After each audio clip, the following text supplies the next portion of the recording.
Give them time to stand up. It's 6 o'clock. Please stand for a pledge of allegiance to the flag. I pledge allegiance to the flag of the United States of America and to the republic for which it stands, one nation, under God, indivisible, with liberty and justice for all.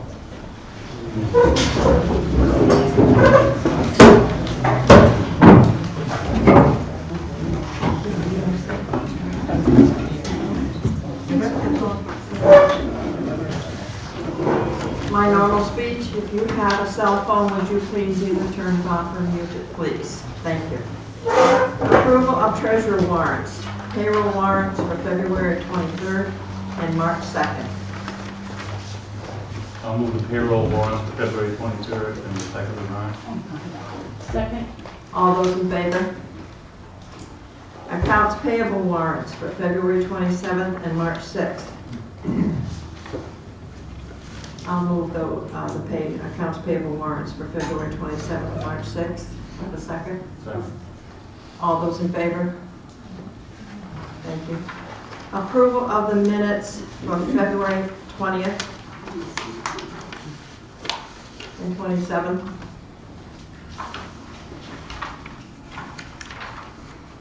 On the 27th, there was an admission down at the bottom. It says the motion made by Judy Colby, seconded by Jeff Slack, to approve the following articles for the special referendum town vote. There was no accounting. It should be 4-1, approved 4-1. That was omitted.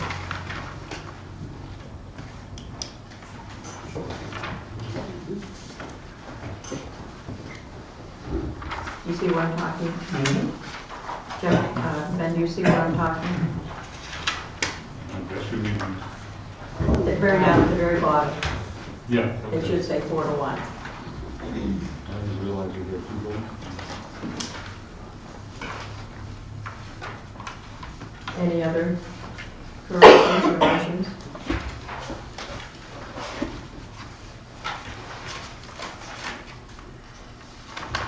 Okay, I'll make a motion to approve the minutes of February 20th as stand and February 27th as amended. Second. All those in favor? Thank you. There are no special presentation or awards, no committee appointments, no public hearings. We are now to public comment on non-agenda items. At each regular selectman meeting, there will be time devoted to any resident or taxpayer of the town of Wiscasset to address the selectman regarding any item that is not on the agenda for that meeting. Before I open it up to the public, I have something I have to say. I've got it all written out, so I'm just going to read it. First, I want to say that I gave the board members a copy of the reference press release and the article in the Lincoln County News by J.W. Oliver. I made the board members aware that I will be making this statement tonight. On Monday, February 25th, Mark Robinson, the public relations spokesman for Ralph Deering III, released a media statement regarding the Wiscasset referendum question that omits the accepting additional funds from outside sources to help pay for legal fees in the MDOT matter. These funds would be coming from the Deering family and a separate group of citizens calling itself Citizens for Sensible Solutions. Also in the statement to the media, Mr. Robinson attacked me personally, which I want to take this time to respond. Portions of his statement read as follows, and I quote, "The surprise move to schedule a town referendum was introduced during a select board meeting last Tuesday by Chair Judith Colby, a self-proclaimed ardent supporter of MDOT's proposal to eradicate historically parking features on Main Street. Colby also led the effort in 2017 to abolish the town's historic preservation ordinance, a drive that voters soundly rejected. A majority of the select board has expressly strong support for keeping downtown parking and for fighting MDOT's claims that it is exempt from town ordinance. Robinson said the proposed referendum language borders on deception. He further states, and I quote, "You gotta hand it to the chair. That was a slick parliamentary maneuver," Robinson said. By introducing a referendum, she delays discussion of the legal donations. By controlling the language, she kills discussion of the legal donations. She is in the minority of the board, but if she gets this misleading language, she hopes to override voters' previous rejections of the project, pave over town history, and get her project. For her and her allies, everything depends on keeping voters from knowing that they don't have to pay for the lawsuit. They are banking on the fear of legal costs. Wow. I never realized I had that much power, that I could control the vote of the citizens of the town and the information the citizens receive. The fact that you feel that you have to discredit me makes me wonder what I've done to you or Mr. Deering to be afraid of me. Is it because you don't like it when people speak out against what you and those backing Mr. Deering want for the town? Let me make something very clear, Mr. Robinson, Mr. Deering, and to everybody. I will not be bullied, I will not be intimidated, and I will not be bought. You may have others in your back pocket, but I will never be one of them. I take my position as selectman very seriously. Mr. Robinson, I believe that the citizens of this town have the right to decide on whether to continue the lawsuit. This vote, in my opinion, is long overdue and should have been done in November, when the idea of a lawsuit was brought before the board. I feel the select board did a great disservice to all the taxpayers of this town by listening to a select few and not including the entire town in the decision-making process. Mr. Robinson, regarding the financial assistance from outside sources, I do hope it goes to the voters. Even though the select board has the authority to accept financial assistance, I feel the decision should not be made by the select board, but by the voters of the town. I made a statement that I thought the idea of taking money from outside resources sounded fishy, and it still does to me, but again, that's my opinion. I question why you and Mr. Deering are in such a rush for the townspeople to accept this money. Could it be because you have a hidden motive? Could it be that in some way it will help Mr. Deering's lawsuit against MDOT? I will share with you my opinion. Maybe I look at things differently than most, but in my experience, most people don't give that type of money without wanting something in return. I question if the town votes to stop the lawsuit, would the money still be available to pay the balance of the legal bill with no strings attached? Mr. Robinson, I have no hidden agenda, which you seem to apply in the media release. I have spent many years as a selectman doing what I thought was right for the citizens of the town. Have I made decisions that looking back may have been wrong? Probably. I'm not perfect, but I do what I feel is right. So I'd suggest this type of bullying must stop. Discrediting me or questioning my motive is not what is best for the town that Mr. Deering says he cares about, and personal attacks will only cause more division and resentment in the town. Let's take a minute and a step back and let the people have their say on April 17th. Then I'm sure the discussion of legal costs will take center stage. Before I close, I want to thank J.W. Oliver, the editor of the Lincoln County News, for the editorial on February 28th. The article is worth reading. He's right. It's time to be nice.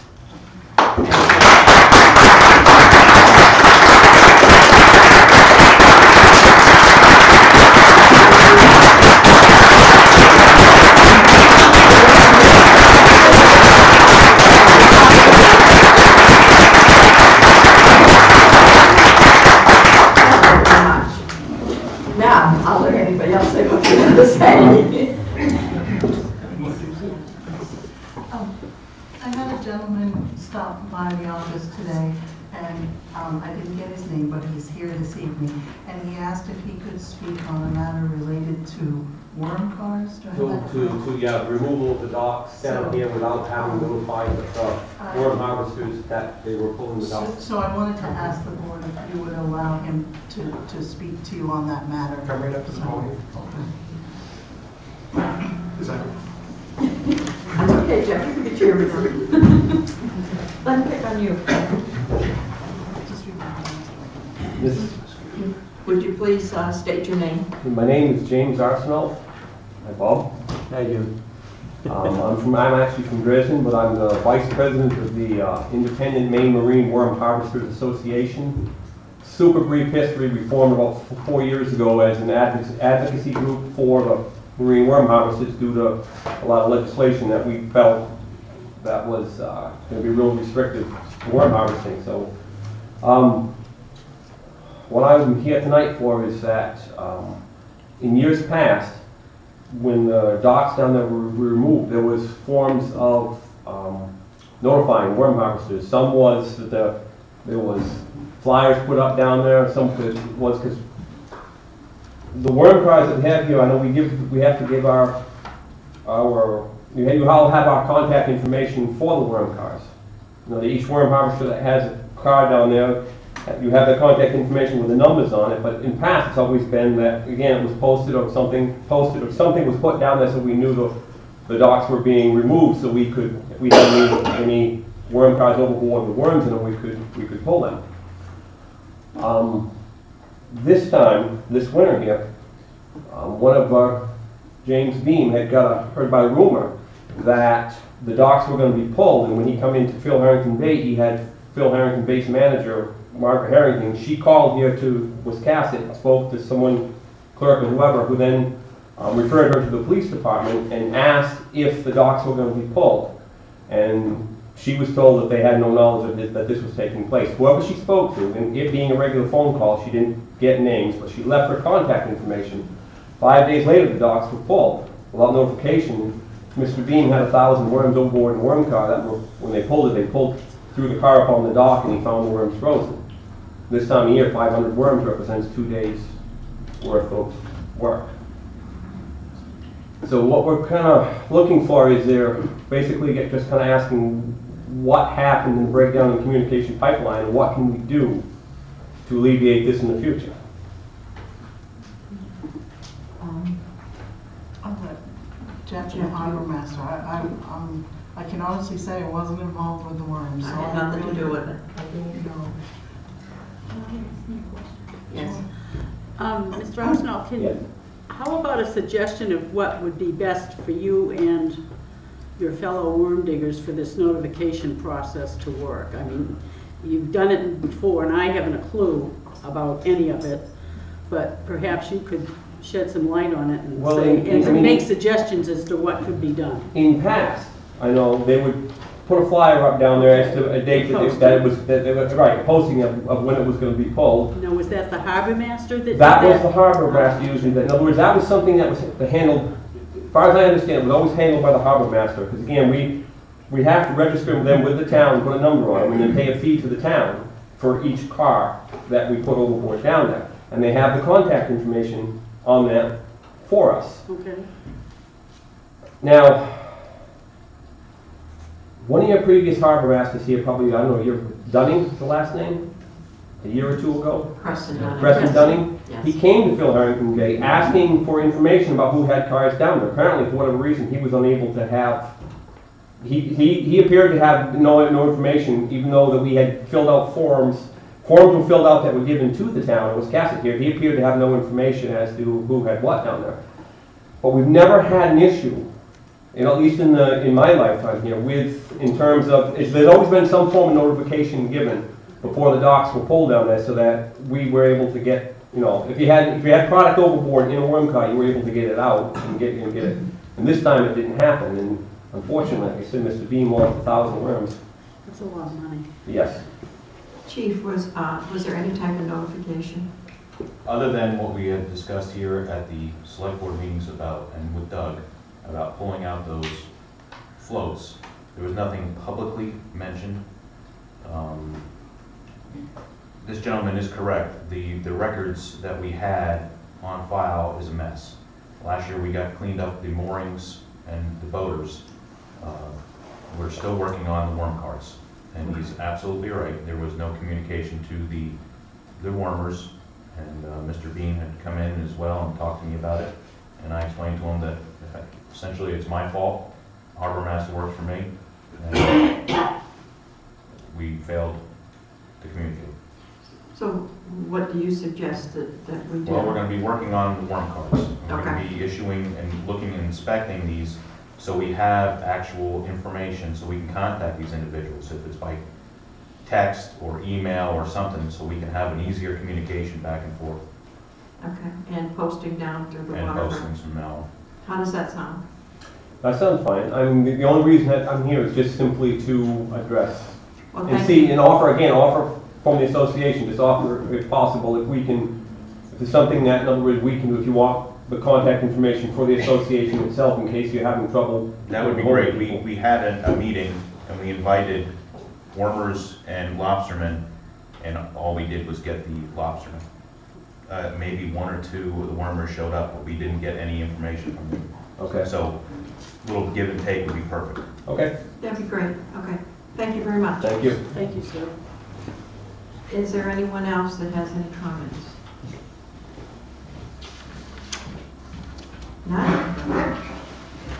Department head or committee chair. Police Chief Jeffrey Lang, radio system upgrade. Good evening. Back in June, we were notified that Lincoln County acquired a grant to upgrade the radio systems for all police departments in the county. These portable radios cost, individual costs are over $1,000 each. The mobile radios are over $1,300, and a base radio was just over $1,000 as well. The cost to the individual departments was $200. We needed a total of 13. Since then, I have asked if we could purchase these. This was well above the earmark of capital at the time, and it was tabled by you guys. Now we're coming up to a deadline crunch. The county is going to be ordering these radios. I did purchase one out of my operating budget because we needed one in the cruiser. Instead of spending $200 on repairs, it was better off just buy a brand new one. And I can tell you that it is amazing compared to what we had. The dangers of going down towards Main Yankee and in that southern section, the radio systems do not work. Dispatchers cannot hear us if we're on our portables. We have to physically go back to the cruiser and hopefully that'll work. So it's a danger. So I'm asking for $2,400 to purchase and order these radios. You do not have it in your operating budget, is that? That is correct. Okay. Already asked that question. I know, I just wanted to make sure everybody understood that we did ask the question. So, where can you get $2,400? Judy? Anybody want to do a bottle drive? Yeah, that would be good. This sounds like a pretty legitimate capital purchase that I think the board would support. It's a hell of a deal. Right. And I don't question the need. What we would have to do is figure the logistics of making this a capital expense and doing it in a timely manner. Well, with the board's permission, I can work with the treasurer to see how we can make this happen, but I just want to make sure that you approve of that. I think what it may be is when we have to come back for town meeting for the overdrafts, that this would be one of the items that would be listed on that to come out of capital, but would be part of the expenses if the board is okay with that. I have no problem. Yes, Jeff? I have another suggestion that we have not spoke about yet. The shellfish and the waterfront budget is under my operational control. I have officers that utilize both positions as a shellfish warden and harbor master. They both use the radios. I can pull some of that money out of both of those accounts and cover a majority of it, if that's what you guys will approve. It's out of the operating expenses, out of those two budgets. And when you're talking majority, what are you talking for a figure? Almost all of it, with the exception of probably $400 that I can try to pony up out of my budget. Now, taking that money out of those two accounts, is that gonna strap, I realize we No. have 3 more months, it's not gonna strap you? No. Right now, we have a couple of line items that were not used, and we can pull it from there. And we're not expecting to utilize that money to the end, not at all for the rest of this year. Okay. So does the board think to try and do it that way, and if you can't, we can always go through the capital overdraft process? Frankly, given the choice, I would like Marion to pursue doing it out of capital and see if it's doable first, and return the unused money to surplus. Okay.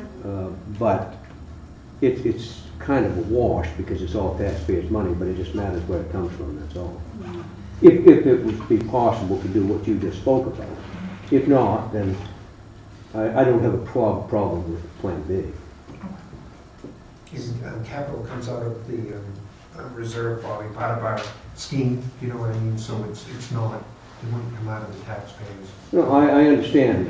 But I'm just backing you up, that I think This is I think capital's the way to do it. It's a in my- bona fide capital expense. Correct.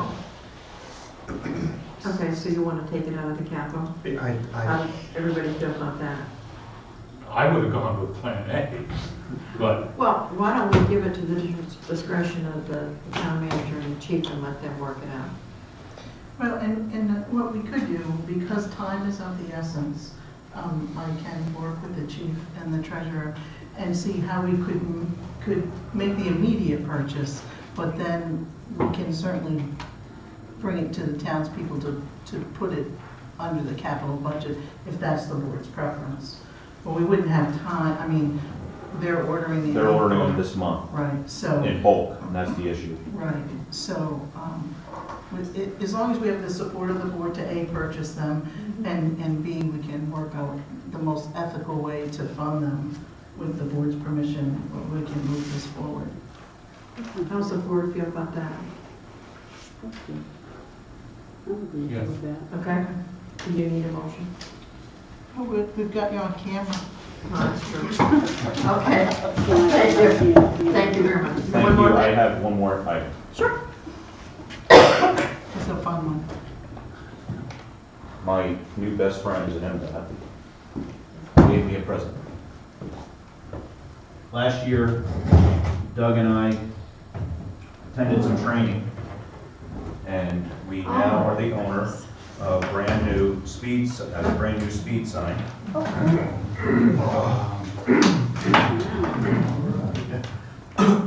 And where tell are you going to put that? Well, we're not gonna put it on your road because it'll get shot.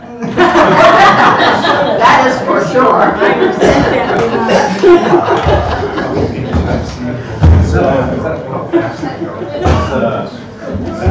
That's a good practice. So we're gonna utilize that on major roads, heavy populated roads. This was a $2,500 item, brand new. It came with solar panel and batteries. It'll take care of all the analytics that we'll ever need. We can actually make it not display anything and still record people's speeds. Oh, that's cool. So we will be able to identify roads with the help of Doug. He's going to help us mount it on several poles in town, so we can just take it and put it up and work it from there. So when we're getting complaints on a particular road, I know when to put the officers there because it'll tell me the highest rate of speed during the. Okay, sounds great. Thank you. Okay, unfinished business. Wiscasset ambulance service fees for Edgecombe, Westport, Iowa. You may remember that we've had some communication from the town of Edgecombe. They are in the middle of their budget process just as we are. And they had asked if we had any idea what our fee would be for the upcoming budget year. So I had told them that I would bring this back before the board for your discussion and invited them to attend this evening. I don't see any of them here this evening. But I just wanted to know if you've given any more thought to what was shared as far as options. I'm sure you all don't have the handout that was in the budget book, but the difference is if we wanted to just for this year stay with a similar formula like you did for Dresden, or if you want to adopt one of the other formulas, or if you want to stay with the 3,000. I'd like to, I made this motion before, I'd like to go, because I think the Dresden contract is 2 more years. 2 more years. Is to make it identical to that, and then in 2 years, I think that would give us some time to come back with some numbers, and I would find it hard pressed to you know what I mean, to say to the people of Wiscasset, we're charging Dresden this, and then we're charging Edgecombe and Wiscasset A. Do you know what I mean? I agree with you. So it just keeps it, in my opinion, an even playing field until we can, really then do all areas of the same. I agree with you, Jeff. Are you talking about the same, using the same amount? Correct. So the taxpayers of Wiscasset just pick up the balance? It doesn't seem particularly fair. What I'm thinking, Bob, is that if you were to say to Edgecombe, per capita, percentage, this and that, then we're giving a deal to Dresden. Let me see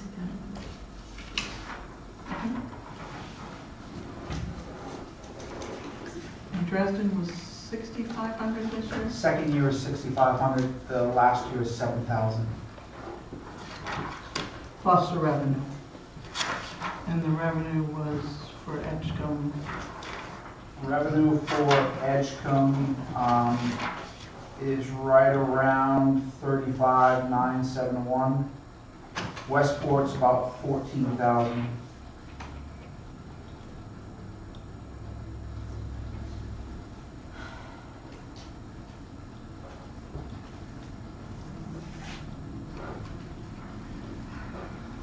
We've got this proposal from CLC to just pick up this service. Is that something that we should talk about, or because it's a negotiation, should that be in executive session? No, the proposal's been made public, so it's not a confidential document. You could certainly. Right, well, I knew that, but I mean, if we're going to discuss where we're headed with it, but that's fine. I think we need to take a serious look at that. I mean, the savings is significant. But this won't go into effect until June 1st? June 31st? The contract's July 1, right? July 1 to June 30th of each year per contract for each year. And currently right now with Westport and Edgecombe, we haven't gone into contracts greater than 1 year. It's always been a 1-year contract with them. If your suggestion from Selectman Slack, if you do go that way, I would highly suggest that it be the 2-year contract, and that you also put in there a disclosure about uncollectibles if something should happen.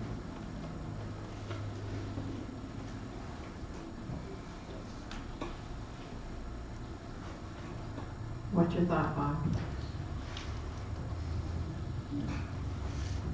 Well, we can throw a figure at it, and I agree. These towns should be picking up the uncollectible debt. Right.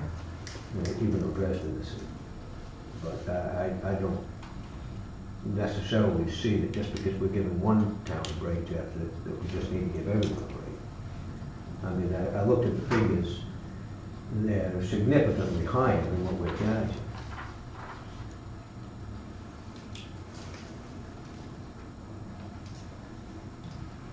What's your recommendation, Bob? I mean, what did you? Well, toss it over here if you would.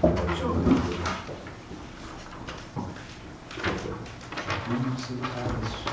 No.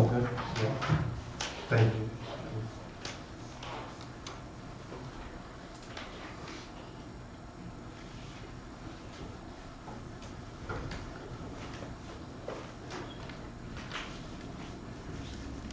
I mean, if we do it by the population split, it's got Edgecombe at 31,000, Westport at 18,000, and Dresden should be paying 41,000.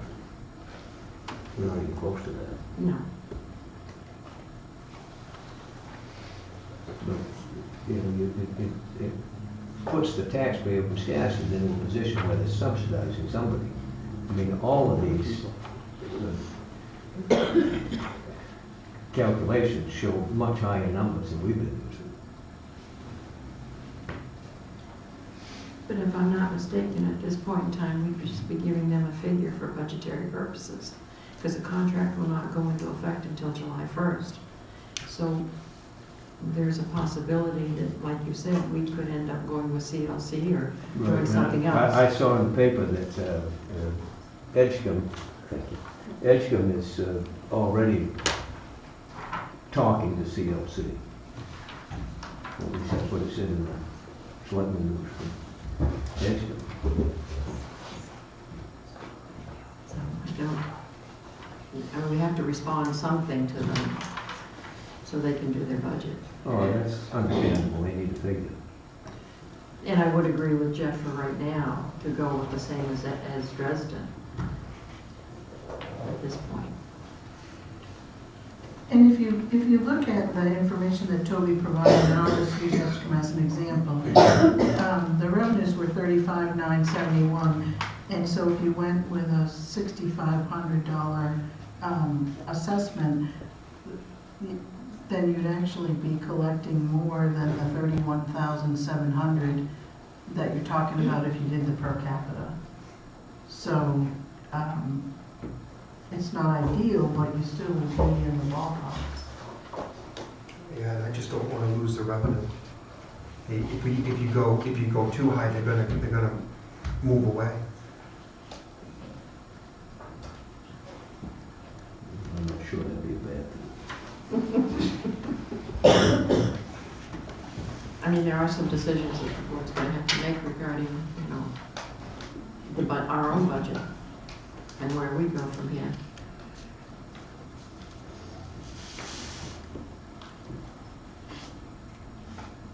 I don't feel we can postpone keep putting them off because they have to do their budget also. I think it's a decision that the board is going to have to make one way or the other, but it's only good until, it doesn't go into effect till July 1st. And it can always be subject to change. Until you Sorry, sign, telling to you. me, until you sign the contract with them, it's subject to change. We're still on the old contract at this point. I think it's just more of a courtesy to them to let them know what the potential might be for budget season. And I think that's the biggest thing that they're looking for. And I don't think it would be fair to give a figure and they deliberately change it after they've completed their budget. I don't think that would be right.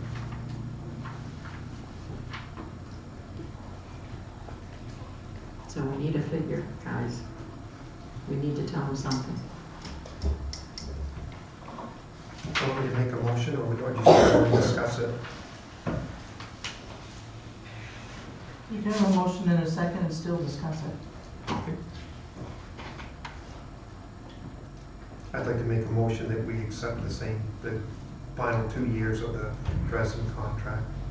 And how about the collectibles, include that in there? Sure. Do I have a second? Second.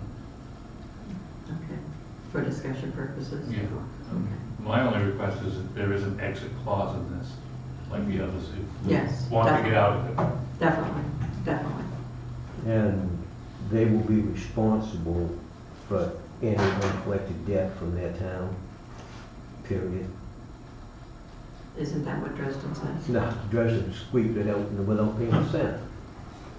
It's actually in the contract. I disagree with Selectman Wagner that the uncollectibles is within the contract. If Dresden decides that they want to opt out of using Wiscasset, they pay the uncollectibles. If we decide that we opt out, then we eat the collectibles on our end. So it is built within the contract, so if they change the services, they are responsible for the uncollectibles within the 3-year contract. But if neither party changes anything, we're responsible for that. Correct. But we can still require Edgecombe and Westport to pay the collectibles in this contract. Any more discussion before we take a vote? Could you repeat Jackie, would you please repeat the? I don't have it written in front of me, but it's 4.5 years. These are my notes, Jackie, that we accept the same as the final 2 years Oh, of the accept Dresden same, okay. contract, Okay. with an exit clause, and that both communities are responsible for their uncollected debt. Okay. Is this for both Westport Island and Dresden? I mean, Edgecombe, Yes. Westport and Edgecombe. Mhm. Does the board need to discuss it any further, or can we go for a vote? Yes, Catherine? I don't want to discuss it anymore, I just have a question. Bob had mentioned that, or Ben did, that this, what we send to Edgecombe will include some sort of an estate clause? An exit clause. An exit clause. Yes. That's part of the contract. Yes. But I don't think it should read that if we opt out, we end up responsible for their uncollectibles. I agree, two separate things. And that sounds like what Dresden has got for, if we opt out of Dresden, according to you, Toby, didn't you say that we would have to pick up or be responsible for their uncollectibles? Well, that's not the intent here. The intent here is that if Edgecombe or Westport opt out, they are responsible. If Wiscasset drops out, then they are still responsible for their uncollectibles. The exit clause is not related to the uncollected debt. They're two separate items that will be in the contract, was the way I understood your motion. Mhm. I guess I just feel that Wiscasset should not be responsible for any uncollectible debt other than their own. Right. If you recall the CLC proposal, and I do believe that we really need to sit down and discuss the future of where we're heading. But in the CLC proposal, it says that they will be doing the negotiations with Westport and Edgecombe being set up by you as a board to negotiate their own contracts with Westport and Edgecombe, and that they would no longer do the services for Dresden because it's too far out. So that's built in within their contract proposal to you as a town. But we haven't had the opportunity, I know there's been other things that have been pressing with the town manager, but we really need to sit down because I do believe that the services that you're getting in this community is far better of a choice than CLC. And I think that it needs to be compared apples to apples and not apples to oranges, based on the revenue, based on what you're going to be charging these communities, based on the uncollectibles in our own community at $81,519.66 in our own community is extremely high, and that's one of the things that we really should negotiate or come up with is a plan of how we're going to collect our own uncollectibles in this own community to bring the debt ratio of operations to revenue to even closer, so it's almost a wash.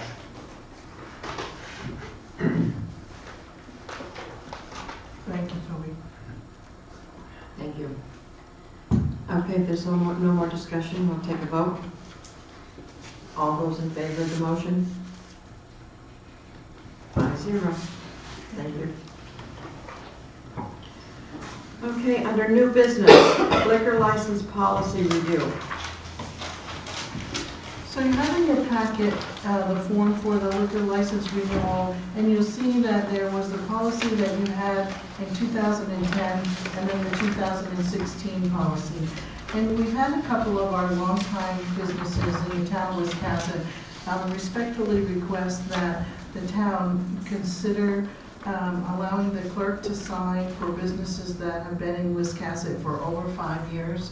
Some of you who are in business may have recently received notice from the newspaper that the advertising fees are going up, and the applicant pays those fees. And so I said that I would bring it to the board to see what your pleasure was. And I'll just use it as an example. Sarah's, who's a longtime business and comes every year to get a liquor license and has been in business for over 5 years. If you went back to what you had for a previous policy, they'd still fill out the form in which the police would make any comments if there were issues, and code enforcement would also. And any new business would come to the board, but anyone who was a longtime business owner with no violations, I guess what you call it, they would be allowed to have the clerk sign the license. And I have no position on this, I just told them that I would bring it forward to the board, so. Yeah, I have no problem with it. The only thing I would suggest, like anybody over the 5-year period, that if the clerk were to see anything derogatory, that it would stop and directly Bring come it to to the us. board. Bring it to the board. That's just what I was gonna say too. If there was I a, have no problem with that at all. Where they would still have to fill out this form. Which is what that would exactly be your, 4 years or less. Anything new would still come to the board. I'm talking about anything over 5 years. Oh, you're still with an issue. Yearly, Okay. they have to fill this out even over 5 years. And if there's something noticed on here from the chief or code enforcement, that then it would come to the board. Yes, Bob? I don't have a problem with this at all. It seems good to streamline it a little bit, plus save the business owner the money. And my only question is, if the clerk was to issue a license and we get, or the police department gets numerous complaints, what would be the process to deal with that? Once we've given it to them for a year, is it just there, or is there a review? Well, they have to come back every year Well, yeah, but for the first if 5 the years. place goes down the tubes the first month, that might be a long time for the neighbors. That's true. If there are sustained violations of selling to minors or other liquor violations, the state would come in and pull their license, and I would assist with that. And obviously tell anyone here that that's going on currently to a business that has been established for whatever time, it was less than or greater than 5 years. Well, I don't really expect to have problems. I just wanted to know, does the town, and I'm thinking perhaps neighbors that would be concerned, do they have any recourse? What would the town's ability be to step in and do something, or would it be only the state? It's state regulated. Well, I still don't have a problem with it. I think it's good to streamline this. But just out of curiosity, if, for example, whether the person's been in business 4 years, 5 years, or 10 years, and all of a sudden there's a lot of complaints and it's brought to the board, at that point in time, can the board take their license away? I can't answer that. Okay. You can refuse to renew it, We can refuse to Yeah. renew it. but to take away the liquor license, I think that That's a state authority is regulation. solely with the state. I'm kind of thinking about it, if we had a hearing and we got no complaints, we'd issue it anyway. Right. If the clerk got the application, there was no complaints, the clerk would issue it. So you really end up in exactly the same spot. Right.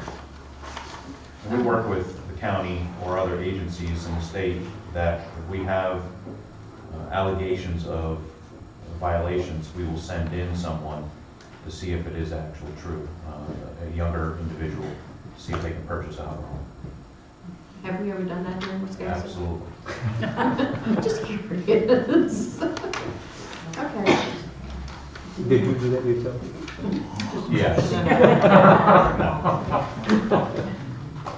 I don't want to go there. I'm having a good night, it's not good. Can I have a Passing the motion? 16. Can I have a motion to accept this? I make a motion to accept the new policy. I'll second it. All those in favor? Thank you. Okay, correspondence, photos from Cohasset Historical Society. So in your packet, you have a note from Julia from the Cohasset Historical Society. They returned these originals photos. What you have before you is copies. And I just thought that was a really nice gesture for them to take the time, you know, that they received it in a box of a cleaned out attic. And I just thought that it was very nice, and I thought it was important to share with the public. We have the photographs, and Judy and I were just talking informally, you know, thinking about framing them and putting them in the building somewhere, or did any of you have any other ideas where you might like to see them? Are these Coast Guard signs? No, they're actually pictures. Yeah. I was wondering if you could make like some type of a collage. I mean, we could, the ones that say Edgecombe, you know, we'll give to Edgecombe, you know, but I just thought it was very nice of them to take the time to, you know, to send a note and to mail it, and, so. They certainly should get a very nice thing. Thank you. Yes. That's Very nice, thank you. So, From the board is, yeah.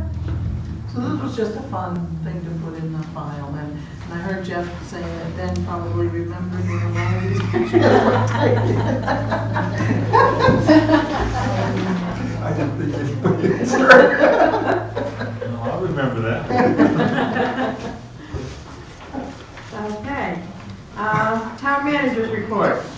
Just a couple of quick legal things that are posted on the town's website and have been shared publicly. On Friday, we filed a preliminary injunction motion, and then on the 5th, we filed to dismiss the claims that MDOT made against the town of Wiscasset. So I just wanted to let you know that those actions have been taken.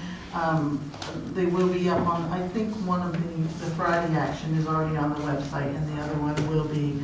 And there are printed copies in board members' boxes who do not have email. And for those of you that have email, if you want a hard copy for your reading pleasure, I'm pleased to print that off for you.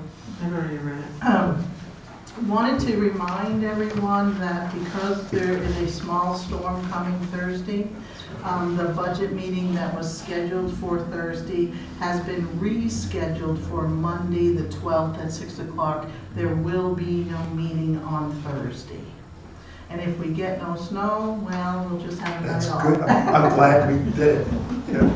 So just wanted to, the new amended schedule is out, and I did send it to the budget committee, and it will be posted out here, and I will call and remind folks of the Monday meeting. Anything else? Nothing? Any? Yes, Bob? I was just looking at these pictures after we got done talking about them, but the lilac cottages, these look like photographs, and the date 1789 predates photography by probably 50 years. Is that a mistake if they're putting the date on? I have the folder, Bob, I can show you what they are. the building maybe? I don't have. I was thinking, Yeah. I was thinking, Bonnie, it's the Very age nice. of the Date building. at the building. Yeah, that's what I was I thinking. see, okay. Yeah. I thought it was the time period, and it just didn't seem to fit. Well, we can ask Ben. But, Julie, I did have one other thing. Yes. Yeah. You said it, Jim, I didn't. I'm gonna put that speed sign down. Bob has something he'd like to say. I just wanted to say, at our last regular meeting, when Ben and I and Marion actually stepped out of the selectman's office, I was sitting there doing the warrant, and Ben mentioned that his mail had been opened. And I didn't really think much about it, although I was kind of surprised, but I realized I picked up my stuff and went home, and I had gotten a card, which was addressed to me and mailed to the post office. and it had been opened. And it had a nice little thank you note in it, and it had a picture from a postcard, which was very nice, probably had a gift card in it too, but I didn't see that. But anyway, that just doesn't seem right. I did. And I do know that you told Ben that you had nothing to do with opening the mail, and I'm okay with that. No, but I did speak to staff, Bob, because I think what happens is it comes in a big pile and they get ripping it and looking for checks and things like that. So I did ask them to be a little more aware of what's coming through the mail. Nobody remembered opening it, so that tells me that that's exactly what they do, is they get a big pile of mail, and they open it, then they don't find any money, and they pass it off where it needs to go, or the bills need to go. So I did ask them to be more mindful of that. So, Thank you. you're welcome. Anything else from the board? Okay, I guess we have a motion to adjourn. So moved. Second. All those in favor? Thank you very much. Have a good evening and safe travel. Stuff like that. I